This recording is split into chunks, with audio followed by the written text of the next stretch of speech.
Hi everyone, and welcome back to Think Outside the Board. I'm your host, Brian Toohey, and today I'm starting a new video segment that I'm going to be producing every month. I'll be talking about the games that I played the previous month and what my favorites were. And essentially it's a game of the month. So the game of the month for January 2020 is Whistle Mountain. And we're going to let this bad boy just sit here through the rest of the video while we talk about some of the other games. Because I've decided rather than just focusing on one game, I'm going to focus on three categories. So we've got the new games here. I'll also be talking about reprints, and I'll also be having a category for games that are not as new, and I figured the best way to do that would be to put games in that category that are, let's say, over 6 months old. So they aren't games that have just arrived. They don't have to be really old games, but they're just things that are not games that I'm playing immediately because they're kind of the new thing that just came in and I have to play them. So it gives you an idea in terms of like what am I getting played that I don't have to get played? What's kind of cycling in?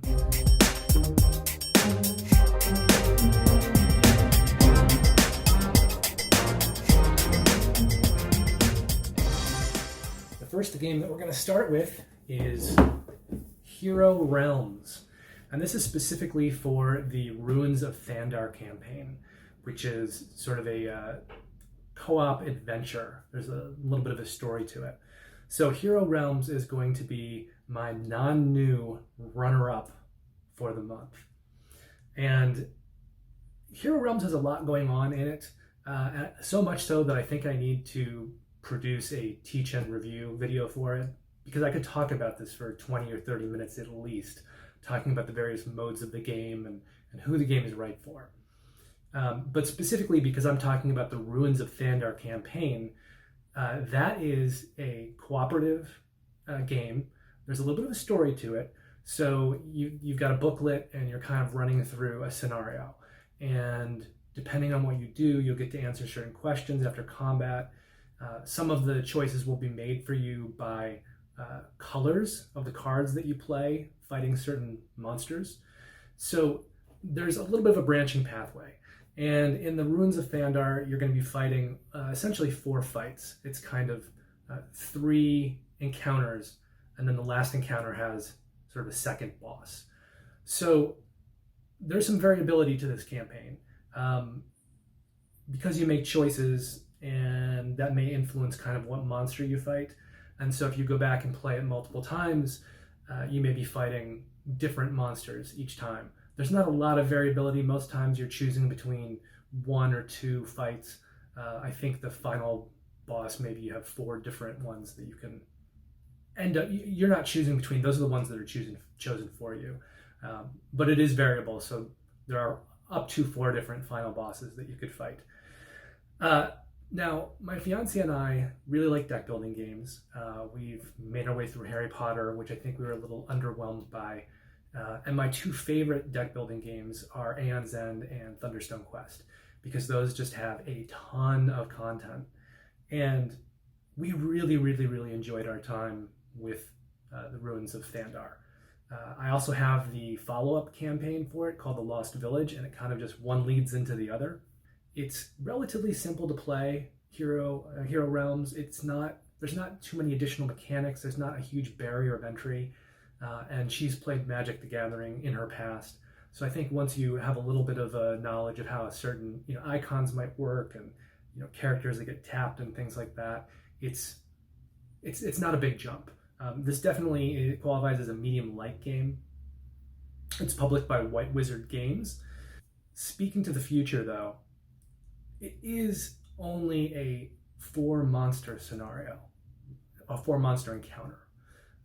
So you can play through the whole thing in an hour or 2. And the only other campaign adventure for this is The Lost Village, which is similar.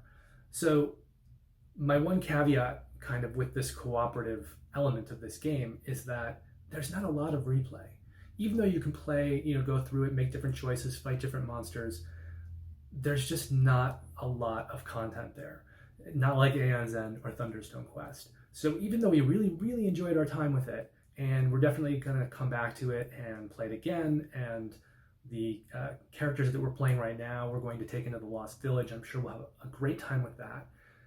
There's just only so much replay value, I think, that we're going to be able to get out of it before we're kind of just doing the same things over and over.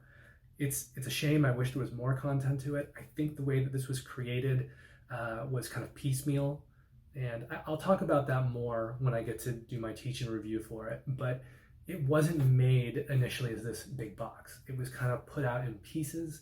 Even now, there's not that much cooperative content here. There are basically these two little scenarios, each with several bosses, and that's it. I wish there were 20, 30, 40 scenarios, because then I think it would become constantly played. But because of the lack of content, I have a feeling it's something we're going to play a few times and then eventually sell and move on from. I would definitely recommend it to people who also want to be playing with the kind of card battling element, fighting each other. If you like that part of the game as well, then there's a lot of content here for you. And again, when I get to my teach and review, we'll talk about this more. But we had a lot of fun with it. It was the runner-up non-new game of the month. Century Golem Edition Eastern Mountains. So this is the non-new game of the month. It beat out Hero Realms a little bit, I think because of the content issue with Hero Realms and where I see that going forward. So Century Golem Edition's Eastern Mountains is a 2 to 4 player, medium light pick up and deliver game from Plan B Games. And it is also the exact same game except for a little theming as Century Spice Road Eastern Wonders. The only difference really is that in Eastern Wonders you're using cubes, and in Eastern Mountains you are using gems. And also Eastern Mountains has a different theme and different card art that's has golems on it. And in my opinion, the gems are nicer than the cubes, and the art and the golem theming is superior to the Spice Road theming of the other trilogy. But it's inconsequential. It's essentially the same game. So I could just be talking about Eastern Wonders here as well.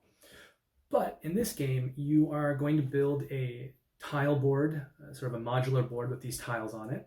And then on your turn, you're going to have a wagon that you'll use to kind of move around the board. You get, I think to start, you get one movement, and any other movement beyond that, you have to sort of drop a gem behind on the tile that you've left. So you're moving around as much as you can, or as much as you need to. You're getting to certain tiles that either have an income on them, so you'll be just kind of receiving cubes, or they could have an upgrade little kind of equation on them, in which case you get to take cubes that you already have and increase their value to sort of higher level cubes. Or they could be these conversion ones where you take a certain number of your cubes, like a certain color, certain numbers, it's specified on the cube, and you exchange those for, usually it's either a combination of higher level cubes or just more cubes. It could be one or the other or both. So you're going around, and before you can take those actions, you have to build a house.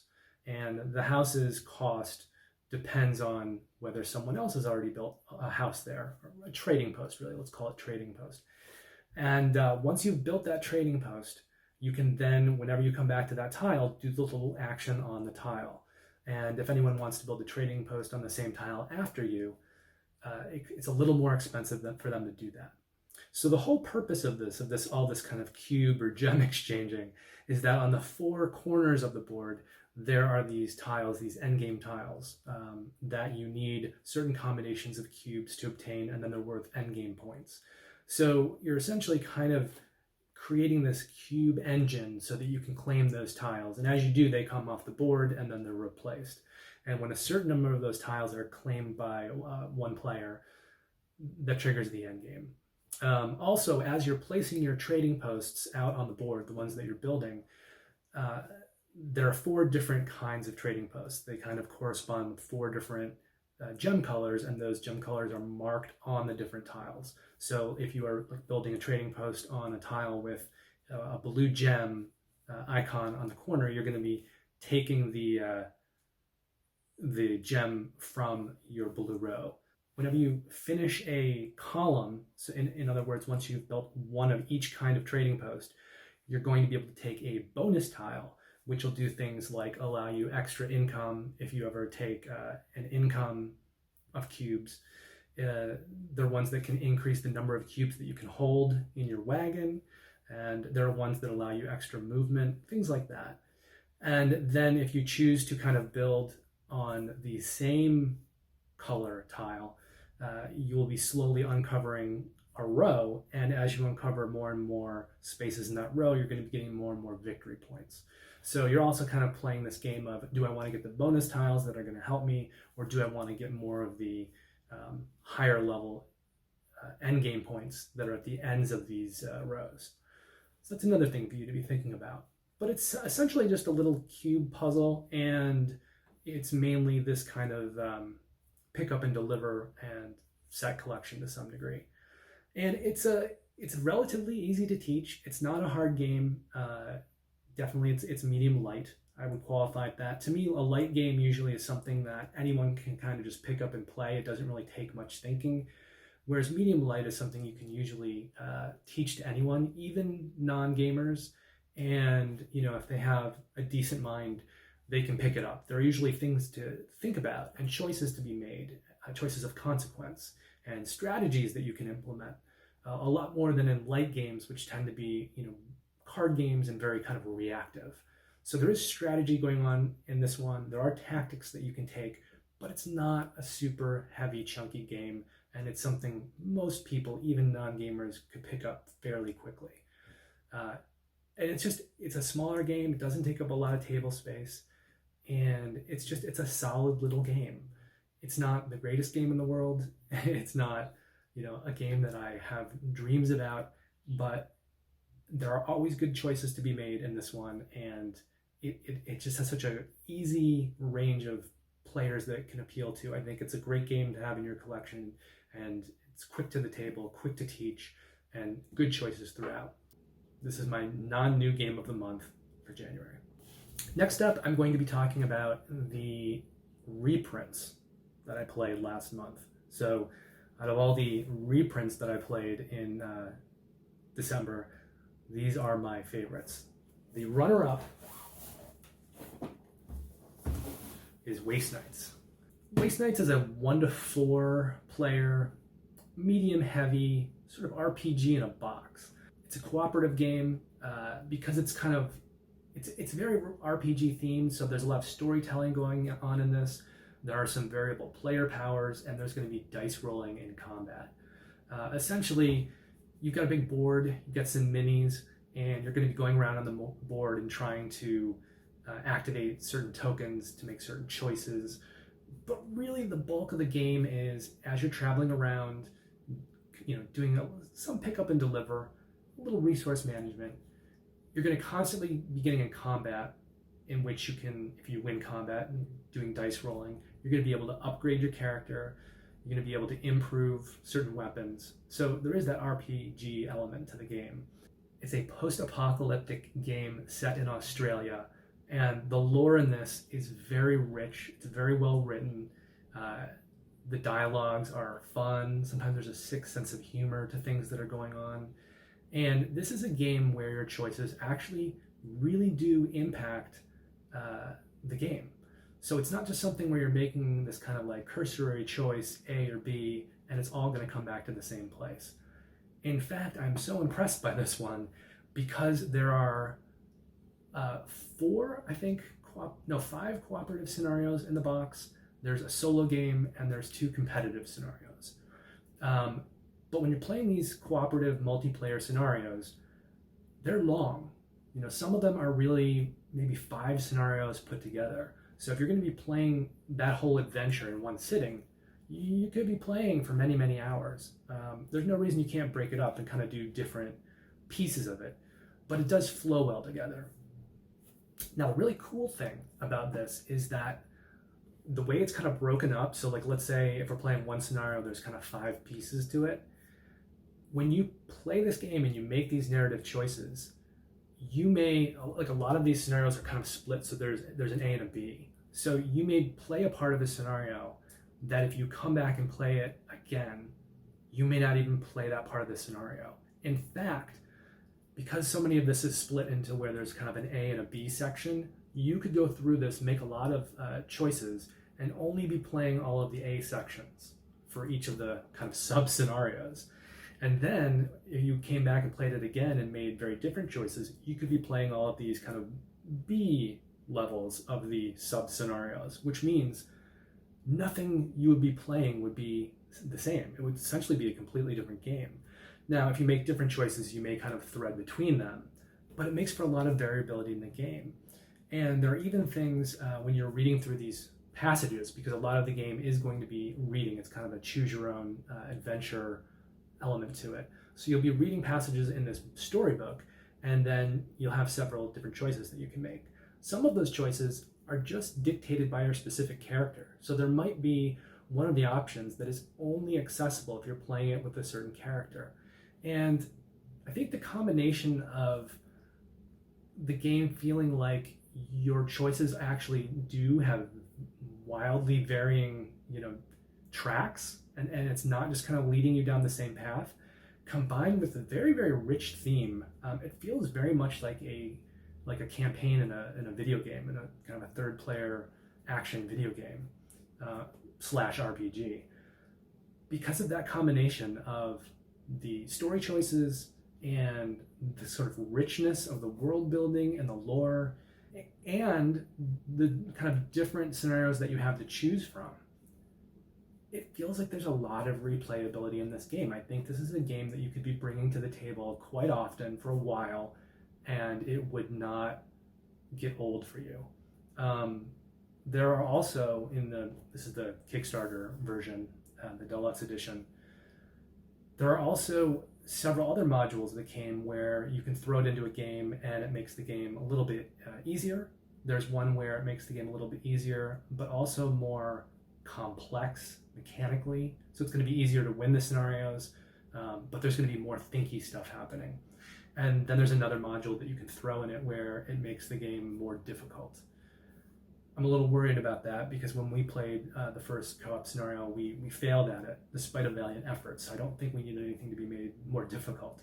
But again, this just goes to kind of all of the content in this box and the way you can kind of extend the life of these scenarios. And unlike Hero Realms over there, which as I said, when you go through and play Hero Realms, there's only so many choices that you make, and you play it a couple times and you're going to kind of see everything, and it's just going to be repetitive.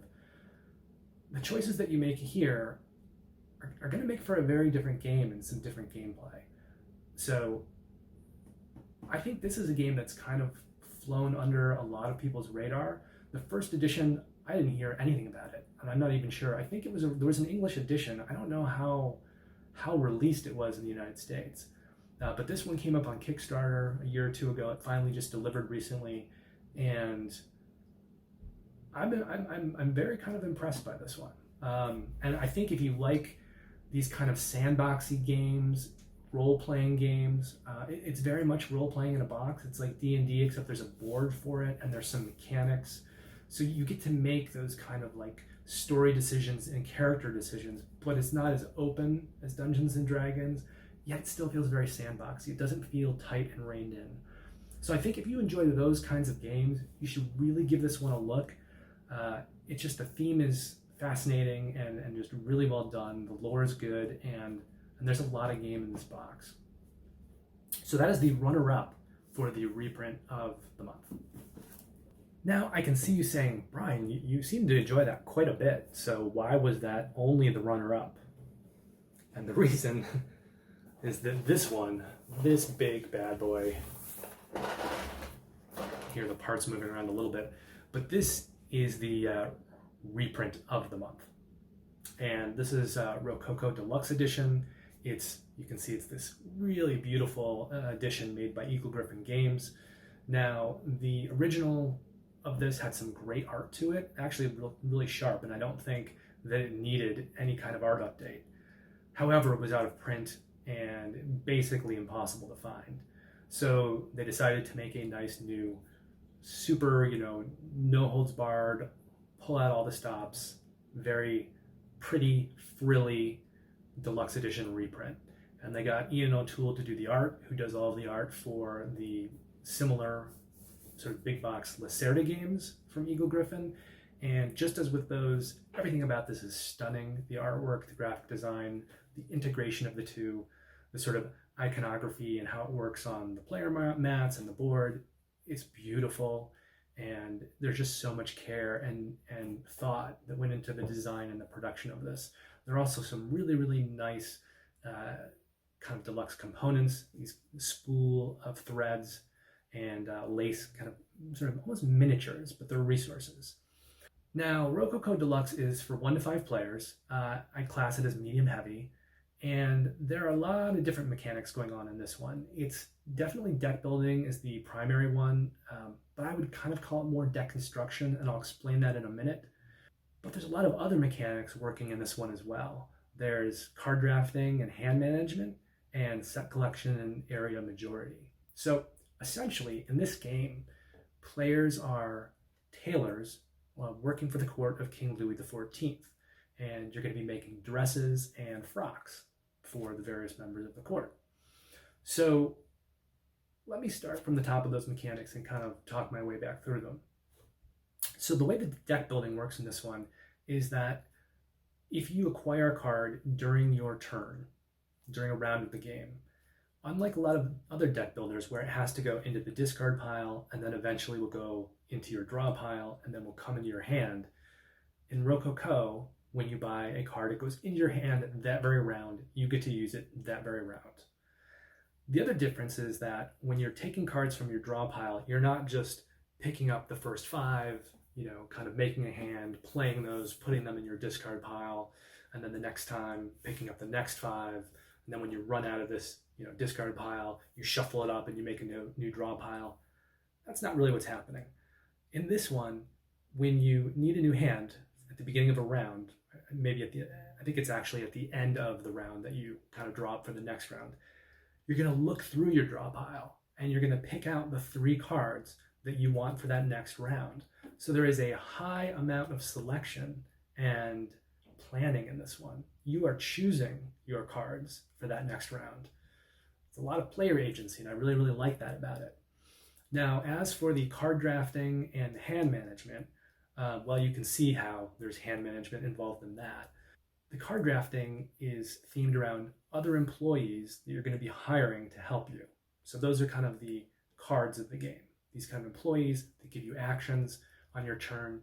You play them, and you're able to take that action. And as I said before, when you buy more cards during your turn, you're going to get to use those employees that turn as well. So that's the card drafting angle. The other thing is that you're going to also be purchasing some supplies, which could include the lace or the spool of thread, or it could include different kinds of fabric. And those come in the place of tiles. So when you buy one of those tiles, you're either going to choose to take the lace or the thread immediately and add that to your supply, or you're going to take the tile itself and hold on to it, and later in the game you'll use it for the fabric. Now, you're also going to be buying what is essentially kind of the pattern for the dresses. So those are other tiles that you'll be purchasing. When you purchase those tiles, you have to have all of the supplies, either the lace and the thread and the different kinds of material to make that dress or frock. And you can either, upon creating it, just turn it in for money if you need money in the game, or you flip it over and you are basically renting it to somebody for this ball, this celebration in King Louis XIV's court. And then you're going to place it out on the board. And there are 5 different areas where you can place your clothed person. And then at the end of the game, the different rooms will score points based on area majority, based on who has the most dresses in each area.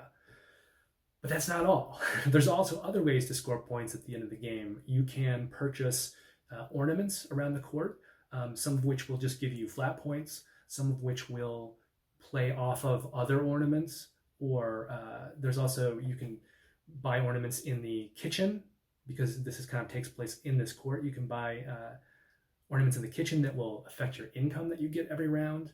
And then there are these kind of fireworks on the very, very top of the court, on the top of the whole building. And if you purchase one of those spots, which are fairly expensive, you are sort of reserving a place on the rooftop for any of your people who are dressed in the throne room of Louis XIV to go up and watch the fireworks on the roof at the end of the game. And when they do that, you're also going to score an area majority for the fireworks. But when you select your dress, your person wearing a dress to go up to the fireworks, they're going to score a multiplier for the points that they themselves are worth at the end of the game. So those fireworks bonuses are pretty big. So there's a lot of different mechanics in this one to sort of play with, and you can kind of pursue different avenues of strategy based on what everyone else is doing, what's working for you, kind of based on the engine that you're kind of building with cards. And it is a gorgeous game. It is an amazingly produced version of the game, and it is just a pleasure and a joy to play this game. I could play this a lot before I got tired of it. So I almost feel a little bad that this is kind of consigned to the reprint category, but it is a reprint.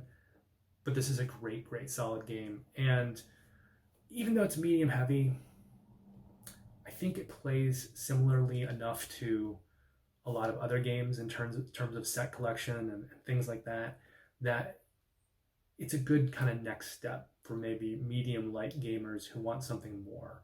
There's also a lot of extra content in this version. There had been several mini expansions produced previously, for the old version, as well as a slightly bigger mini expansion called the Jewelry Box expansion. That's all in here. So if you play the base game a bunch, you get a little tired of it, you can throw in these little mini expansions. You can throw in the Jewel Box expansion, the Jewelry Box expansion, and it's just going to extend the life of this game even more. But it is such a well-designed game. It is so beautiful. It's a joy to play. So very, very high recommendation for a Rococo Deluxe Edition. Now that brings us to the main category of this video, which is the Game of the Month. And we already know what the Game of the Month is. Before I talk about this, we're going to talk about the runner-up first. So the runner-up is Fossilis, which is pretty cool because it's kind of posited as a kid's game. I think it can be. I think it can be a kid's game, and there are definitely ways in the box based on things that the company, the publisher, has included that can make it a little less crunchy for kids or less mean. So there's ways to tweak it, I think, to make it more kid-friendly. But this game is also a pretty crunchy little Euro. It's still a medium-light game, and it's made by Kids Table BG, so Kids Table Board Games, and it's themed around dinosaurs and paleontology. And it's got some pretty good table presence as well. So you're going to put all the dinosaur bones in this kind of plastic grid. You're going to cover it with this cardboard piece, and then you're going to build all these tiles on the top of it that represent either sand or stone or clay. Then you'll pull that cardboard piece out, and all of a sudden you've got this assortment of tiles over this grid of bones. And there's almost an abstract element to the game because you're going to have these little meeple paleontologists that are going to be walking around the dig site. There's an action point mechanic with the game where you can kind of do different things. You can dig certain tiles. You can kind of push the tiles around. Whenever you push a tile off the board, you're going to get that tile, and that tile will allow you to buy resources.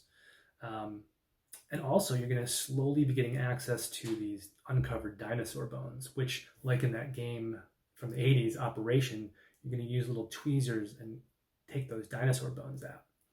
Now, you're also going to be purchasing from a card market these dinosaur cards. And you can kind of have some of them in your player area where you're slowly trying to kind of get the right resources to reconstruct this dinosaur. And if you do it perfectly, if you get all of the little bones that you need, you're going to score the highest amount possible for that dinosaur. But there are other scoring opportunities in the game, which means that you aren't going to only be pursuing these perfectly built dinosaurs. The reason is, at the end of the game, you're also going to be able to score points for dinosaurs that you've only partially completed. Now, there are a bunch of icons on the game, on the dinosaurs. Each dinosaur, I think, has 3 icons. And so at the end of the game, you're going to look at all of the dinosaurs that you've created, even if they're not perfect, and you're going to total up all the different icons. And you're going to get scoring bonuses for, I think, every time you have at least 3 of an icon, you score points for that. If you've managed to get all, it's either 7 or 9 icons, but if you've gotten all of them throughout your collection of dinosaurs, you're going to score, I think, 12 points for that. And whoever has scored the most, like whoever has the most of each type of icon, is going to score points as well. So as you're playing the game, you are constantly trying to decide whether you want to go for a lot of points for perfectly recreating the dinosaurs, or these kind of end game set collection scoring points, which are not insubstantial. So there are very good choices to be made between that. And the bones and kind of creating the dinosaurs, it's just a lot of fun. The game's very tactile. It's engaging to play. There's a lot of things to touch, and yeah, it's just a lot of fun. Then on top of that, though, you have the whole situation going on with the tiles and the digging of the dinosaur bones, and the way you're kind of pushing the tiles around. You can even push other paleontologists off the game board, and then they have to spend actions to get back on. And if there aren't any tiles on that side of the board for them to get on to, they have to spend additional actions to place tiles from the supply back on the board. And then you're kind of moving around the board too. That costs action points. So there's kind of these 2 different games going on. One is with the set collection and the dinosaurs, and the other one is with the kind of almost abstract game, moving around the dig pile and choosing how to spend your action points and what to do, and whether you want to kind of push your luck with certain things or be a little mean to somebody else and give them a little take that and throw them off the board. And those are some of the things that kind of can be changed for games if you're playing with kids who might be really upset by that. You can take out some of the more take that cards and some of the more take that element. Anyway, it's weird. It's a medium-light game. It's designed in part for kids, but there's this really crunchy Euro element to it, especially for a medium-light game, and just a lot of really good choices to be made. That's why this one is the runner-up of the month, the runner-up for January. Now let's have this fellow step aside while we talk about the star over here. So this is Whistle Mountain, and it's designed by Scott Caputo and Luke Laurie. Luke Laurie has already had a huge hit right now with Dwellings of Eldervale. This one I think is going a little more under the radar than that one, although I think anything would be going under the radar compared to Dwellings. But this is a really, really good game. I think part of the reason is that Dwellings was a Kickstarter. This one's just sort of a retail game, and it's kind of being put out as a sequel to Whistle Stop, but there is no similarities between the games at all. Whistle Stop is sort of a medium light pickup and deliver train game, whereas this one is a medium heavy, and it's on the heavier side of medium heavy, but a medium heavy, oh boy, there's so much going on in this game. Worker placement, tile placement, and engine building, I guess. You actually have 2 kinds of workers in this game. One are little meeples that you're trying to save from drowning. As you get into the game, you're going to be sending these workers to sort of run around on scaffolding. And then as you build machines, you're going to build machines on top of these workers, which is going to sort of chase them off, and they're going to run over to the side, and then you can get endgame scoring points for those meeple workers, depending on sort of what level of scaffolding they've, how high on the scaffolding they've been able to climb, and then where they get booted over on the side. But the crux of the game is going to be determined by these kind of big airship meeples, and you've got 3 of them. You've got like a hot air balloon, there's sort of a smaller, blimp, and then maybe a larger, I want to use a different word, and the word is dirigible, but dirigible and blimp are really not that different, but they're 2 different sizes. So anyway, you're going to be taking these hot air balloons, blimps, dirigibles, and you're going to be using them as workers in worker placement actions around the edges of the board, which kind of have notches into them. And you're going to collect resources when you do that. You'll be able to purchase different kinds of tiles, cards, gears that you will plug into your player area that will give you different variable player abilities. So as you're kind of buying these gears, and you can have up to 6 of them in a game, you're creating an engine. And that engine with these kind of 6 different gears and a starting player ability that's going to be different every time that you're going to get at the beginning of the game. It's 7 different things in your player board that are going to make the way that your choices and the way sort of your engine works different from everybody else. In addition, you're going to be building machines on this scaffolding in this kind of like a reservoir area of the board. So you've got all these meeples running around on scaffolding working in this reservoir. And as you place these kind of machines, the machines kind of have different actions that can be taken. And then you'll take your hot air balloons, blimps, dirigibles. When you're not going to these worker placement areas around the side of the board, you'll place them in the scaffolding areas, not on the scaffolding, but in empty spaces, either adjacent to the scaffolding and or adjacent to the machines. When you're adjacent to the machines, you can trigger them. You can even place them directly on the machines too. So you'll trigger those machines and you'll get to do whatever those actions are. And if you're next to resources on the scaffolding, you'll collect those as well. So there's a lot going on in the worker placement side of things, right? But there's also a lot going on the tile placement side of things, because there are 3 different kinds of machines that you can build. Well, I should say 3 different sizes. There are many kinds of machines, but 3 different sizes: small, medium, and large. So you're going to be placing those tiles on the scaffolding. You're going to score points when you do that. And then those machines, those tiles will be there for you to run later in the game with these blimps and kind of activate them. Also, as the machines and the scaffolding are built up past a certain point on the reservoir, they're going to trigger a flood in the reservoir. And the game comes with this really neat, the board is in 4 pieces, so you kind of snap it together. Some of the board, 2 spots on the board, have like these holes in the board, and you're going to put these plastic hook pieces into the kind of groove holes in the board, and then you're going to attach these long water tiles to them. And every time a machine is built higher than a certain point in this reservoir, the water levels are going to start to rise. And when they do that, if you have those little meeple guys who are still on the scaffolding, who weren't displaced over to the side of the board for endgame scoring, they're going to fall into this whirlpool. And they're going to be sitting there in the whirlpool, swirling around. There are ways that you can rescue them. And if you haven't rescued them at the end of the game, you're going to get a -5 victory points for every meeple swirling around in this whirlpool. So there's so much going on in this game between kind of the tile placement and the worker placement actions and the way that you're building up this engine and the way that you kind of are trying to increase the efficiency of it to do big turns, the kind of actions chaining into other actions. There's just a lot of great choices. And this is sort of a perfect game to talk about the example of games when they give you lots of ways to score points, lots of ways to approach things. And that way, if you're kind of pursuing some kind of strategy and it's not working out to your advantage, or other players have done things that are making it tough for you, there are a lot of ways in this to change tactics and do something else and pursue other scoring opportunities. And I love games that do that. I love games that give you this kind of all these kind of mechanics, and then it's up to you to chain them together, make them work really efficiently, and also kind of choose which ones you're going to concentrate on.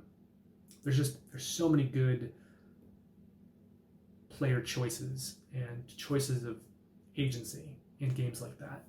And the theme for Whistle Mountain is so oddball. I mean, I don't know how.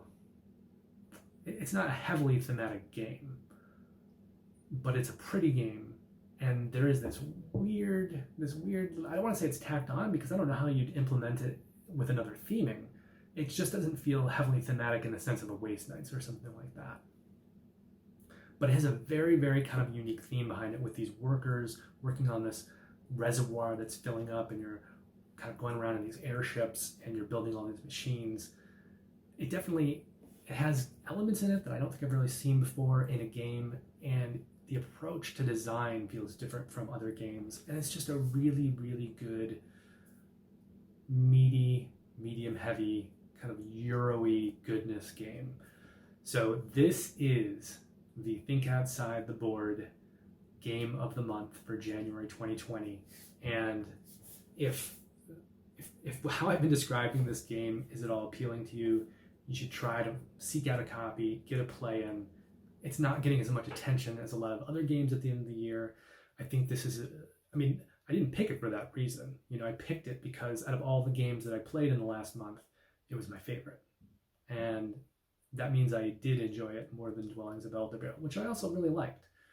But this was my favorite game that I've played over the last month, and that's the only reason I picked it.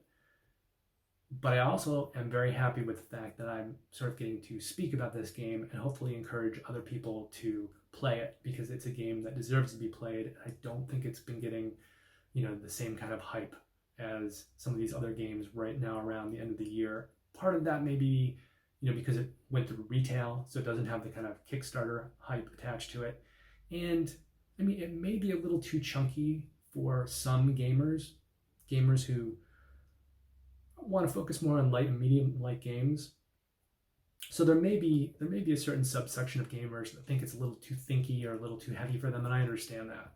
I'm not trying to push anyone into playing this who feels like it might be too much for them. But it's a fantastic game. It's a great game.